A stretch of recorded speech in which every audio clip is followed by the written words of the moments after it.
দেখেন ভাই কীরকম আয়রন জমছে। এটা আপনার 150 ফুট 200 ফুট মাটির নিচে থাকে আয়রনগুলো। এই আয়রনগুলোর অবস্থা এই ভাই, এগুলো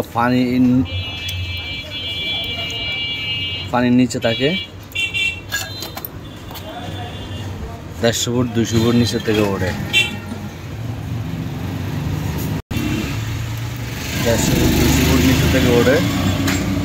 এগুলো মনে করেন মানুষের ফ্যাডও যায়, আস্তে আস্তে অল্প অল্প করে মানুষের ফ্যাডও যায়। এগুলোর থেকে বেশিরভাগই পাথর হয়। এই যে পাঙ্কার অবস্থায়, প্রত্যেকটা পাঙ্কা আয়রনে পড়ে গেছে। এই হচ্ছে মোটরের অবস্থা।